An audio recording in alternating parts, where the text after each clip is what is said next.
Franck Krawczyk, on se retrouve, on s'était abandonné la dernière fois. Votre récit était passionnant, c'est-à-dire que vous nous racontiez au fond que vous êtes quelqu'un qui a tout commencé, qui a tout fait très bien et puis qui a claqué ou le clavier ou la porte. C'est-à-dire que vous avez commencé le piano et puis un jour vous êtes dit non, c'est pas ça que je veux faire. Et la composition, vous êtes donc au Conservatoire de Lyon. Et là, alors que toutes les portes s'ouvrent pour vous, on vous commande une œuvre, vous avez 20 ans. Là, vous commencez à tourner le dos à ça aussi? Oui, disons que, et ça, je me reconnais dans la critique qu'on peut faire, pour le coup. Là, on va enlever le mot critique pour que ça soit plus audible pour mon milieu. Ouais. Mais on va dire le questionnement profond, enfin, c'est-à-dire l'impasse dans laquelle le langage musical contemporain s'est mis. Oui. Il s'est mis volontairement dans une situation où il est coupé du langage ordinaire commun. C'est-à-dire qu'on ne parle pas le sérialisme, on ne parle pas le décaphonisme, on ne parle pas la musique spectrale. Enfin, quoi qu'on peut encore imaginer ça, mais on parle une langue un peu étrangère au monde dans lequel on vit. Bon, et c'est vrai. C'est une impasse, à votre avis? Enfin, là où c'est une impasse libératrice, c'est compliqué, c'est un paradoxe, parce que c'est une impasse. Il n'est pas de vous. Il n'est pas forcément bon. Il n'est pas forcément bon de parler forcément la langue ordinaire, c'est-à-dire que c'est pas. Mais tant que ça reste lié, en tout cas c'est ce que j'ai essayé de faire, à quelque chose qui est, on revient à l'accordéon, une expérience vécue pour moi, que je peux partager avec n'importe qui, c'est-à-dire quelque chose de simple,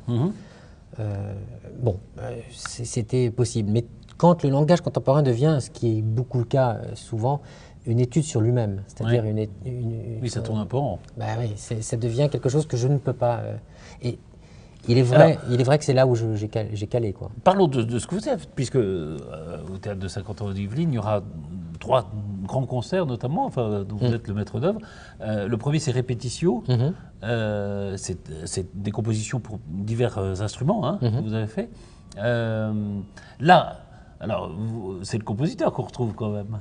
Oui, c'est un compositeur de musique contemporaine. C'est presque le résumé de ce qu'on se raconte, parce que je prends une pièce qui est très simple d'apparence, c'est-à-dire que j'écris une ligne pour un instrument qui est le corps. Pourquoi ça me fascine le corps? Prenons Beethoven. Non, on va prendre...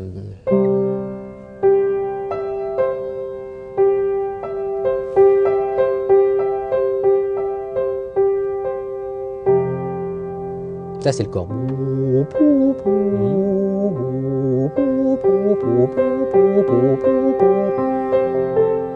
Et entre les cordes. Moi, enfant, c'était pas un corps, c'était pas ça. C'était juste la clé qui ouvrit un espace immense dans la maison. C'était juste le transport. Je veux pas que ça fasse une anecdote, mais ça va faire une anecdote, tant pis. Je veux dire, si je vais... N'importe quelle personne qui a été au ski un jour dans sa vie et qui sait qu'il rentre un peu tard et qui voit le soleil décliner, alors c'est pas la situation de Beethoven, j'ai bien conscience, mais qui sent que là encore on a la perception de quelque chose qui est le soleil qui réchauffe et ça vient de passer, c'est instantané et vous avez le corps. Et là il fait nuit. Et là il fait nuit, d'accord. Et on sent qu'il faut rentrer.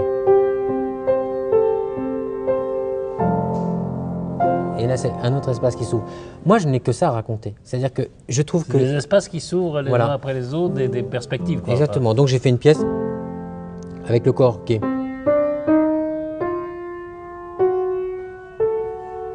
Ça, faut l'entendre encore. Et chaque accord que vous entendez cherche un espace particulier. D'accord. Là, je viens comme un jazzman, je chercherai une couleur par... En ça, je fais quelque chose de très simple qui est quand Debussy met une mélodie dans le vide, une fois il l'harmonise. Et après il la gèle, très froide. Mais il n'a pas bougé. Il n'a pas bougé. Il y a juste un cran qui a descendu. Ce soleil qui a fait 1 millimètre a changé. Et on est ailleurs. Ouais, on est passé dans une autre vie. Du ski à autre chose. Donc pour moi, ce sentiment que la musique, en faisant le minimum d'efforts, en le minimum de gestes, le minimum, peut ouvrir des espaces totalement différents, c'était le corps. Et alors là, je suis rentré dans l'intellectualisme, c'est-à-dire que le corps est un instrument magique pour ça. D'accord. Ah oui, mais il n'y a pas que le corps, il y a aussi une batterie, il y a aussi de la guitare électrique. Alors aussi... voilà, c'est-à-dire que c'est pas suffisant pour moi. À partir du moment où j'ai ça, ça ouvre des espaces aussi sociaux. C'est-à-dire que ça ouvre sur la rue. Les espaces ne sont pas que la montagne et le ski. Ça ouvre le métro, ça ouvre tout ce que vous voudrez. Ça ouvre en une porte. D'ailleurs, vous le savez bien, vous passez d'un état où vous êtes dans une rame de métro surbondée, puis vous avez un musicien, s'il est bon, s'il est touchant, qui peut d'un seul coup vous faire basculer dans une autre vie. Ça change votre Vous pouvez même rencontrer la femme de votre vie à ce moment-là. Et inversement aussi, dans la cohue aussi. Donc, pour moi, ces choses-là incluent le groupe de rock. C'est-à-dire qu'ils sont absolument partie prenante de ces ouvertures-là. Il suffit de trouver la bonne clé. Et là, ce concert, c'est vraiment pour moi une aubaine parce que j'ai rencontré ce groupe de rock qui partage. Le même, oui, parce qu'ils ont vécu le paradoxe d'être nés dans des familles où il y avait du piano, où il y avait du répertoire classique, et en n'en voulant pas. D'accord. Voilà, comme un peu moi, un peu comme vous. D'une autre manière, formulé autrement. Et je me dis... Oui, donc il y a une complicité, une connivence. Et comme ça. Je suis désolé, je vous presse un petit peu, mais je voudrais quand même qu'on parle aussi du deuxième concert, parce que c'est important, enfin, c'est Parfum de Scandale, donc c'est Berg, Schönberg, Webern, alors tout le monde dit c'est la naissance de la musique contemporaine, enfin... Oui. Mais c'est pareil. Et donc c'est un concert qui a fait scandale, que vous avez adapté. Oui, c'est-à-dire c'est des Parfums de Scandale, parce que ce concert de 1913 est un concert où, pour la première fois, on va dire, c'est une année à scandale de toute manière. C'est une année où il y a eu tous les scandales possibles. Peut-être qu'il y avait comme ça. Bon.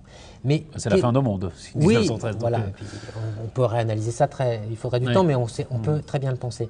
Mais c'est quand même un concert quand même hallucinant, puisque le public a finalement, je crois, envahi la scène et a fait que ça a pressé le chanteur, qui était un chanteur qui n'a pas pu se dégager, etc., contre l'orchestre qui n'a pas pu sortir. Donc il y a une espèce de cohue générale qui a abouti à ce que plus les policiers et les émeutes, un étouffement de 2 ou 3 personnes qui se sont retrouvées à l'hôpital. Je ne sais même pas s'il n'y a pas un mort dans l'histoire. Enfin, ça a fait les titres. C'est terrible. Ouais. Mais c'est la musique. Et en fait, ça partait de quoi? Peut-être d'une chose aussi bête que ça, c'est-à-dire que la musique jouait sur quelque chose de très fin à entendre. C'est-à-dire que les gens n'avaient pas l'habitude d'entendre. Oui, mais j'irais même plus loin. C'est que les gens, on n'avait pas pour leur argent. D'accord. Ah oui. C'est-à-dire que si jamais je fais et que vous avez payé 150 €, dites, oui. Vous pouvez faire un scandale. Ils se foutent de ma gueule. Voilà. Et ils ont vécu ça comme ça. Alors qu'en fait, effectivement, ce qui se jouait à ce moment-là dans la musique de Berg, puisque c'est celle qui a posé le plus de questions, c'était quelque chose qui était vraiment entendu. Là, je joue une chose de Webern qui est très de jeunesse.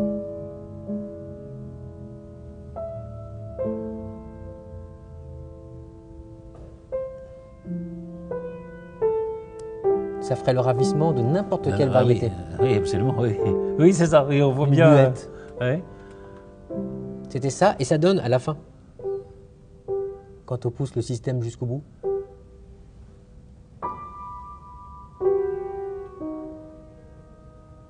En augmentant le rapport au silence. Et les gens, là, on a l'impression, sont perdus, n'ont plus la sensation d'être liés à quelque chose.